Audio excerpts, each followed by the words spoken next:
Going on, guys? And today I am recording a video about me redesigning Spider-Man from the Marvel Universe. This series is going to be kind of like my own adaptation of if I was if I had my own Marvel Universe, what would my characters look like? So I decided to start with Spider-Man first because he's most well known. He'll if anyone else wants to try this, I'd say start with Spider-Man first because he's pretty simple to do. He's fairly easy as a character to design. So yeah, just right now, as you can see, I'm just starting with the rough outline of the drawing. I'll get into the patterns and shapes later into the drawing. So I feel like the difference I would make to his story is kind of like fusing his comic book counterpart with the MCU version. What I mean by that is he would have the same origin story as any other Spider-Man. Goes to a science fair, gets bit by a radioactive spider, becomes Spider-Man, and then loses Uncle Ben. But where I would, kind of branch off is when he's fighting the Green Goblin, like his first or second year into being Spider-Man. Once he's fighting Green Goblin, the Green Goblin I'm referring to, he tried to launch a pumpkin bomb at Spider-Man. Obviously, Spider-Man, having his spider sense, would have dodged, but unfortunately, Aunt May would have got caught up in the blast. So with Peter alone, with no one else to turn to, there's luckily another superhero who's willing to take him in. And if you watched Civil War or any of the first two MCU Spider-Man films, you'll know that character is Iron Man. Which that's probably going to be my next video of redesigning Marvel characters is Iron Man. So yeah, Iron Man takes him in, and pretty much his name changes from Peter Parker to Peter Stark Parker. I decided to go with Stark as his middle name, and then or as his secondary last name, and then his first last name is Parker still to honor his aunt, uncle, and mom and dad. So yeah, as you can see now, I'm doing the webbing pattern design on the arms and on the hands. I decided with the design to go with kind of padding almost, or not padding, more like armor on the hands and gloves, or forearms and gloves, because the way it works is his web shooters, which you can see are on his knuckles instead of the normal underneath his underneath his wrist. I decided to go with the web shooters, like the cartridges being in the forearm, and they connect to the like entry point on his knuckle. So yeah, that's how I decided to design his web shooters. And as you can see with his shoe design, or his sneakers, whatever you want to call them, I decided to go with it mainly being black, and then it kind of cuts off, creates the web pattern, and then kind of like Insomniac Spider-Man has the padding underneath the feet. And yeah, with the legs, it goes black at first, and then Spider-Man web pattern, black again, web pattern, and then the padding underneath the feet. So yeah, like I'm doing now with the webbing design, as you can see, is going at this speed. So then, yeah. So when I was drawing this, I decided to do three kinds of references, that being full body, kind of semi three-quarter angle with the mask on, and then after I'm done drawing this, you'll see the other reference, which is a unmasked headshot. So yeah, just doing the webbing pattern on him. You'll see with the coloring where I kind of got the inspiration from for the coloring. And yep, we're here now. And oh yeah, I should mention, for Spider-Man, I wanted to go a route of something akin to a middle ground between Squirrel Girl and Ant-Man, because as you know, if you're a comic book fan, Squirrel Girl can talk to any squirrel, and she has a main squirrel that she talks to named Tippy Toe. And Ant-Man doesn't have a specific ant, but he can talk to every ant. So with this, I decided that the spider that bites him, instead of dying or getting killed by it being squished, it kind of follows Peter and he has like a telepathic link, and he can talk to it, and he names it Ben after obviously Uncle Ben. As you can see, I'm drawing it now. I decided to like kind of like when it bit Peter, it decided it well not decided it kind of went through a metamorphosis like him, where in the sense of instead of being a tiny baby spider or a tiny regular spider, it kind of grew to be the size, almost the size of Tippy Toe, which is Squirrel Girl's main squirrel. All right, and now we're at the coloring, which obviously you can see I'm doing you know, a lot of Spider-Man have this color red, but I was going for more like almost like original Spider-Man from his first appearance, where he had like a darker red tone, and then obviously, if you know his original design, you could already tell where you would normally see the blue on Spider-Man. It's gonna be black, pretty much, like black with the blue highlights. And I guess I'll choose now to talk about the spider symbol.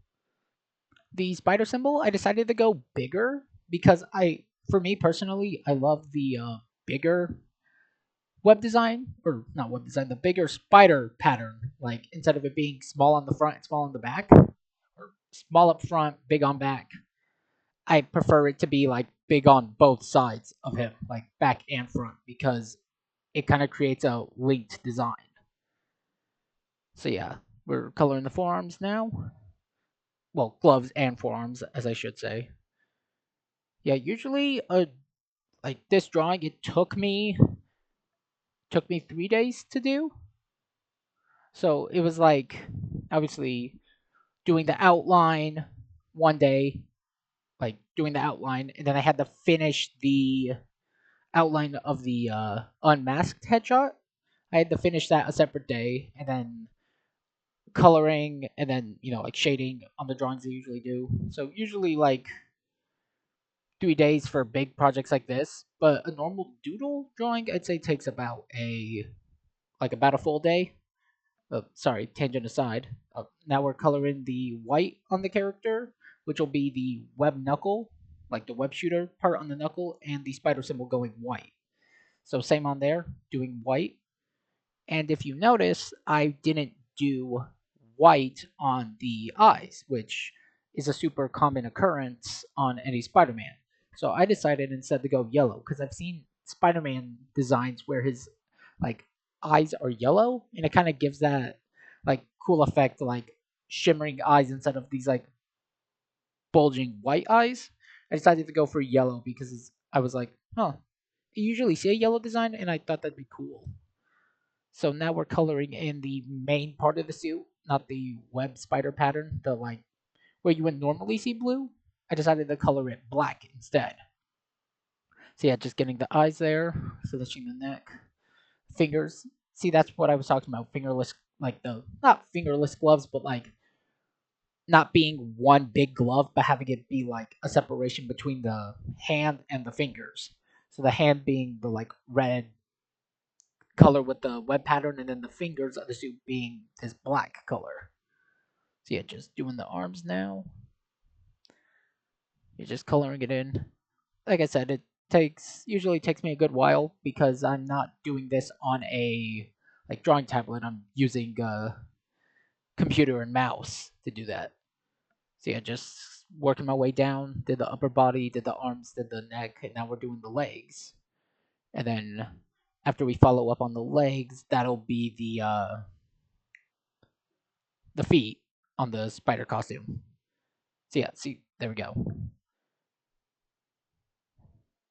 Yeah, just coloring that in, and now we go to the 3/4 shot with the mask on.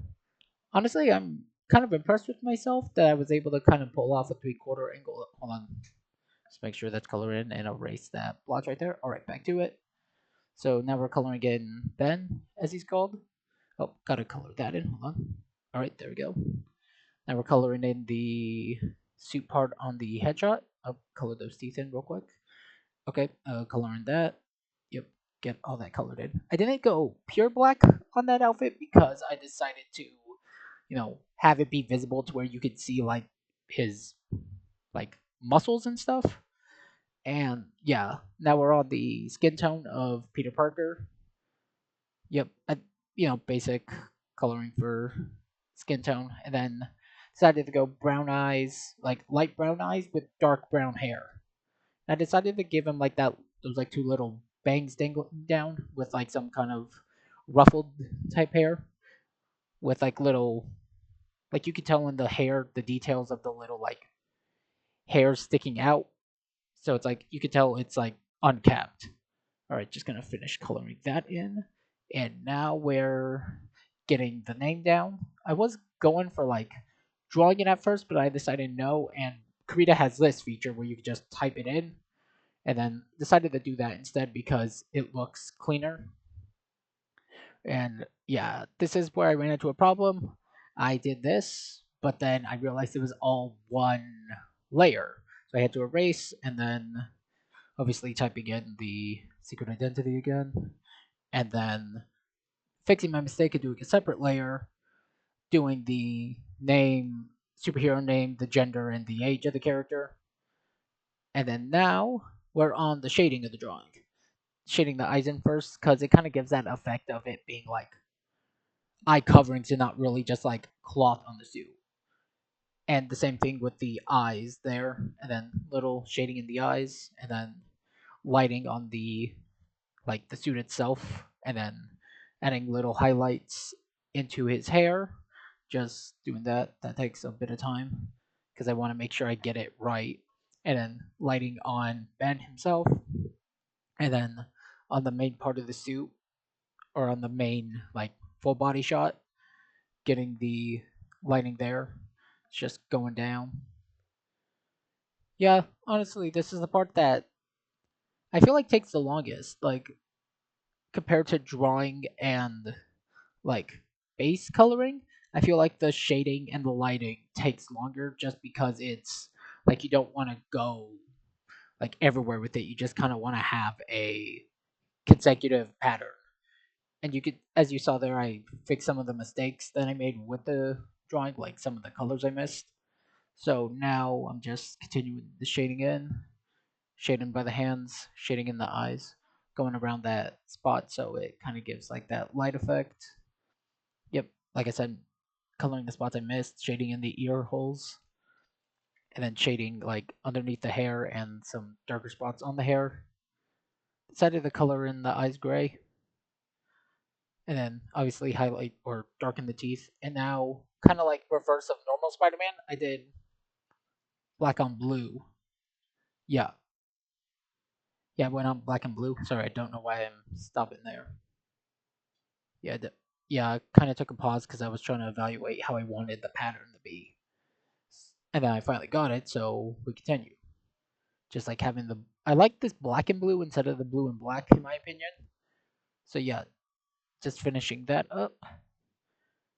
Yep, and that's, yeah, pretty much. It's the rest of the video is just gonna be this, the blue on the costume, and then after it'll be me drawing the background of it. Yeah, so I hope you enjoy this, and like I said, next video in this series will probably be Iron Man, because I already have the drawing down. I just gotta recreate it digitally. So yeah, I hope you enjoy this. So yeah, like I said, this second video I've done, and I've really been like so far enjoying it. I know I'm not as, I'm not at that many subscribers, but it's fine at all. Like I'm just happy doing this because I've always wanted to do this. So like I said, guys, this is the drawing completed. So again, don't forget to like, comment, and subscribe, and leave a comment about who you would want to see me draw next. And that'll be all for today. And take care, guys. Bye.